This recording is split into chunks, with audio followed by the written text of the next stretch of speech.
Pranam everyone. Pranati here. I welcome you all to my channel Path to Peace with Pranati. आज बात करेंगे एक दादी और पोती क्या बात कर रहे हैं उससे कुछ सीखेंगे और एक मुद्रा के बारे में भी बात करेंगे, शून्य मुद्रा। और आगे बढ़ने से पहले मैं अपने गुरुजी और गुरु माँ का आशीर्वाद ले लूँ। प्रणाम गुरुजी, प्रणाम माँ। एक दिन एक दादी और पोती बात करते करते शाम को पार्क में जा पहुँचते हैं। वहाँ बेंच पे बैठ के दादी से पोती जो है वो कुछ प्रश्न पूछने लगती है। अच्छा दादी, ये बताओ वेल्थ का मतलब क्या होता है? दादी बोलती है वेल्थ का मतलब संपत्ति, संपदा। तो अच्छा दादी, संपदा और संपत्ति खाली पैसे से होता है क्या? दादी बोलती है नहीं, खाली पैसे से संपदा या संपत्ति हम नहीं बोल सकते उसको। तो फिर तरह तरह के संपदा होते हैं या संपत्ति होती है क्या? हाँ होते हैं। जैसे वेल्थ, एक हो गया टाइम वेल्थ, दूसरा हो गया सोशल वेल्थ, तीसरा हो गया मेंटल वेल्थ, फिर फिजिकल वेल्थ और फाइनेंशियल वेल्थ। ऐसे ब्रॉडली अगर हम डिवाइड करें तो 5 तरह के वेल्थ होते हैं। तो उसको हम कैसे समझें? तो टाइम वेल्थ क्या है?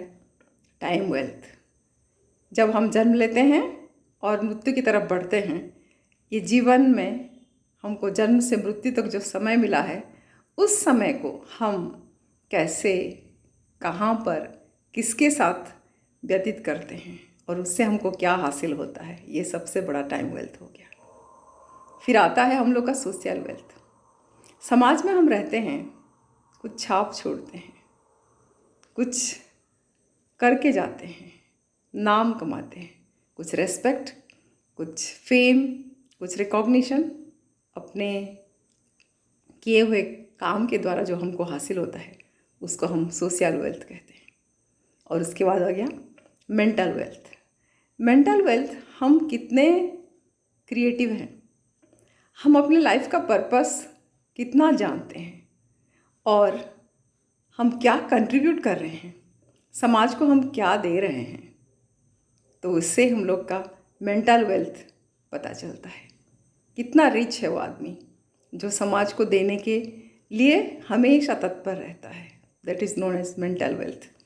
फिर आ गया फिजिकल वेल्थ, शारीरिक। आज जो हम अपने शरीर के लिए कर रहे हैं, व्हाट वी इन्वेस्ट टुडे, वो कल यानी कुछ साल बाद बुढ़ापे में हमको काम आता है। That is physical wealth. हम फिजिकली बहुत वेल्दी हैं अगर हम हेल्दी हैं तो। और आखिर में फाइनेंशियल वेल्थ। फाइनेंशियल वेल्थ ये बहुत इम्पोर्टेंट है, मगर सब कुछ नहीं है। लोग कंफ्यूज हो जाते हैं। अगर फाइनेंशियल वेल्थ एक आदमी के पास है तो सोचते हैं वही सबसे धनी है। नहीं, वो धनी है मगर बाकी चारों अगर उसके पास नहीं है तो कुछ तो कमी है। तो फाइनेंशियल वेल्थ पैसे से तोला जाता है, ठीक है, लेकिन कितना, यहाँ हमको ये पता करना है, जानना है, लकीर खींचना है। कहाँ पे? नीड्स एंड वांट्स के बीच कितना होने से इनाफ, एक डिसेंट लाइफ के लिए कितना इनाफ है। नहीं तो जितना होने के बावजूद अगर आदमी उसी के पीछे भाग रहा है तो कुछ तो कमी है, तो उसको हम फाइनेंशियली वेल्दी नहीं कह सकते।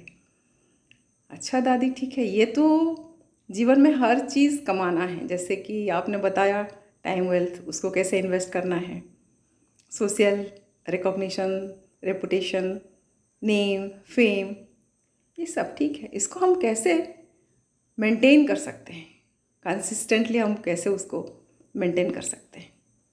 तो दादी बोलती हैं हाँ, हमको तो एक तो क्लैरिटी ऑफ थॉट चाहिए, क्या चाहिए, कैसे हम मेंटल वेल्थ हमारा अगर है तो कैसे हम इन्वेस्ट कर रहे हैं, उस टाइम को कैसे इन्वेस्ट कर रहे हैं, उस टाइम का कैसे हम लोग इस्तेमाल कर रहे हैं, उससे क्या हासिल हो रहा है।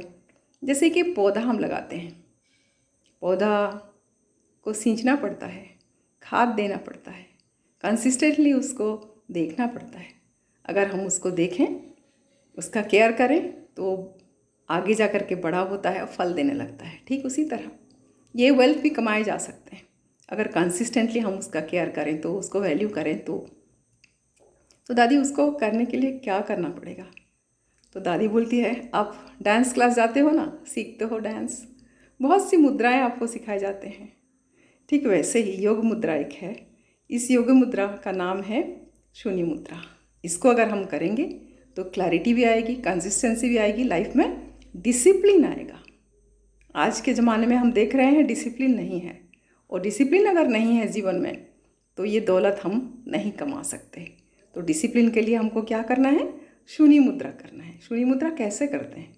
एक तो जहाँ बैठे हैं हम वहाँ चेयर पे भी बैठ के कर सकते हैं, या तो फिर हम पद्मासन लगा कर बैठेंगे तो वहाँ बैठ जाइए, और अपने थंब और मिडिल फिंगर ये दोनों का अगर हम जोड़कर कुछ मिनटों के लिए हम शांति से बैठ जाएंगे तो ये शून्य मुद्रा कहलाएगा। जैसे ये शून्य मुद्रा करके हम लोग धीरे धीरे लाइफ में डिसिप्लिन, क्लैरिटी और कंसिस्टेंसी ला सकते हैं, जिससे ये पांच जो दौलत हैं उसको हम मेंटेन कर सकते हैं। अच्छा दादी, थैंक यू सो मच। इतना अच्छा चीज़ तो आपने बताया, आगे जाके मैं ये करूँगी और ये सब दौलत मैं हासिल करूँगी। तो दादी बहुत खुश हो जाती है कि ये सब इनकलकेट करने का उसको मौका मिला, और ये छोटी सी बच्ची जो पूछ रही है उसको आंसर उन्होंने किया, छोटी सी बच्ची समझ भी गई और आगे जाकर ज़रूर वो करेगी और जीवन में आगे बढ़ेगी और ये सब दौलत हासिल करेगी। इस उम्मीद के साथ आप लोग भी अगर इसको चाहते हैं तो कर सकते हैं। There is no time like this time. So अभी नहीं तो कभी नहीं, अभी से शुरू करिए, क्लैरिटी लाइए, डिसिप्लिन लाइए, शांति से अपने जीवन बसर करिए। Thank you so much. प्रणाम एवरीवन।